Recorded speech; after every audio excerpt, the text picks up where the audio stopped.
Well, you have seen that video of Jimmy Adewale Amu. Well, you know him as... Who's that? They know him as Jimmy JATT. Thank Sorry, you. wait, as my Calabar friends, Yimi Yatt. Yimi Yatt. Yimi Yatt. So Yimi Yatt is in our studio. He's one of Nigeria's popular DJs, or DAs, as the case may be. He happens to collect a lot of early rap albums from the 70s and 80s and developed an interest in hip-hop and rapping. But he doesn't sing, neither does he rap. So he just sits there and... DJ Jimmy JATT. Make you enjoy your boogie. So DJ Jimmy JATT, hold on. So early part of your life, you got together, you rocked and bopped heads in a lot of clubs. Yeah. Then you got people like let me see, hold on, Junior and Pretty, Daddy Fresh, Daddy Shoki, DJ Abdullah, El Cream, Rough, Rugged and Raw, Aladdin, popular known as Chuck the Bone. They're all grabbing the microphones and rocking the floor. To mention but a few. Oh, to mention but a few. To mention but a few. You are being the real Cross River man. No. Yimi Yatt. No. We don't talk like that. We're educated, please. I didn't say you were not educated. We speak well. Thank you, Yimi Yatt. Yeah. Okay, DJ Jimmy JATT, tell us. Well, you've had, when we hear the name Jimmy JATT, one thing comes to mind: hip hop, rap, dance hall. I mean, basically music. Yeah. Is it possible to separate Jimmy JATT from music? Let's know Jimmy JATT. Is it possible to, I don't think it's possible, to be honest with you, because even when hold on, you didn't know before that your name is Jimmy? In other words, James. Yeah. No, not really. Let me tell you my full. Anyway, yes, it's Yoruba Jimmy. It's Oluwafori Jimmy. Okay. Yeah. So you're not even a Igbo at all. Nah. Continue. But I didn't get to know that full name until I was like maybe 17.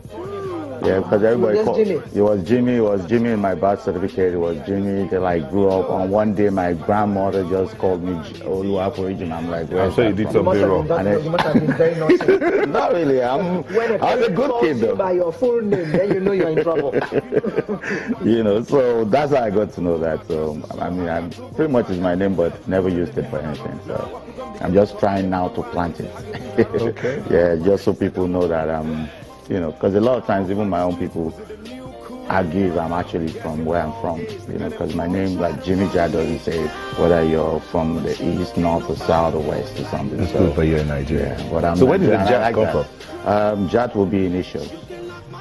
J for Jimmy, A for Amu, which is the last name, T for Tayo, and then the other T for Tunde. Those are my brothers. They actually came up with the name. Okay. Yeah. So. And it's stuck. What's like your life? white on rice. What's your life outside of music like? Very, very private, very quiet, very reserved, more family, oriented. If I wasn't into entertainment, I don't think my neighbor would even know me, because I'm that kind of person that just like to.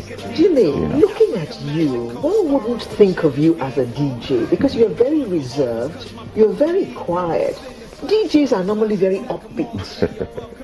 But you are so different. Yeah. So how did you get into this? Love for music, without a doubt. Of course, being an introvert, obviously my brothers were, music collectors, my dad, my mom, and then they buy a lot of records, put them at home. I'm okay with locking myself up and just enjoying the music. So they come back and I'm the one telling them the best tracks on the album.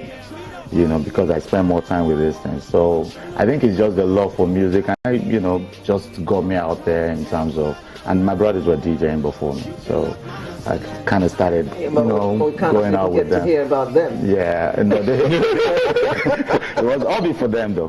They weren't really doing it for, as a profession, Yes. What made you go into it as a profession? Where did you get the guts? Yes.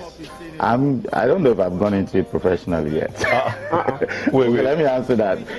Truly, because when yes. What talk about DJ in Nigeria? If they mention 3 DJs in this country, you can't even start the mentioning without mentioning Jimmy JATT. Okay, so let me explain that. I did not at any given time make that conscious to be a DJ. Okay. I started DJing in the meantime. Like, okay, you're in school. This is something you can, you like doing, and you do it on the side. Then you leave school, you feel like, okay, until I get a job. Then until I. So now I'm still doing until I, Until you what now?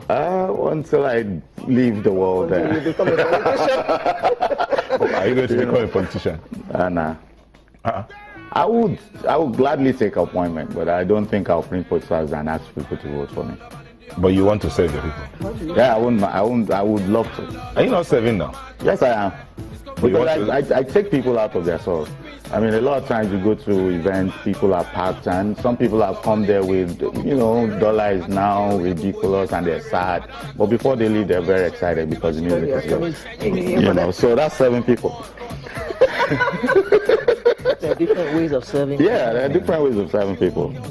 You said something about doing this while you were in school and then you finished. So what did you study in school? I'm a graphic artist professionally, but never practiced, so let's not even deal with that. Yeah. Graphic artist. Because the truth is that certain things that comes to you naturally. I mean, so I knew all the while that I like to draw, I like to paint, and I would never have been able to ask for money to do that. Just the same way when I started DJing, I just love to play, so I play a lot of free gigs at the beginning. I mean, you could promise just something as simple as there'll be fine girls at the party and I'll be there. Or jollof rice. Or, at the very beginning. You were so cheap. Yeah, at the very beginning. Very, very. My first big money that I tripped on, like I got, that was very big money, was 1,000 naira. And it was for a bank end of the year party, so you can imagine.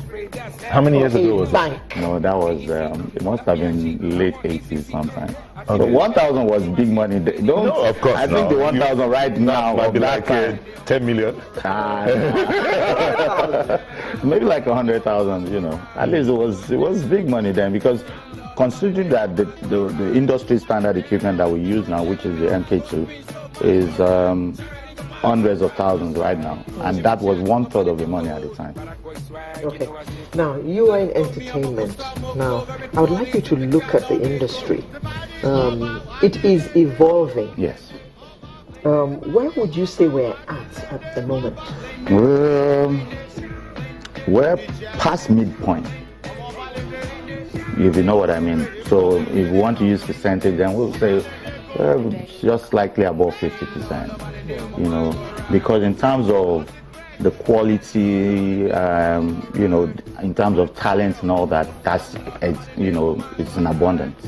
I don't think there's any form of music or any form of entertainment that we can't find the best in Nigeria, Okay. In terms of how you put that together, in terms of, the end product, there's still technological assistance that can be, added in terms of, okay, let's say making music, in terms of the process, that can still be developed.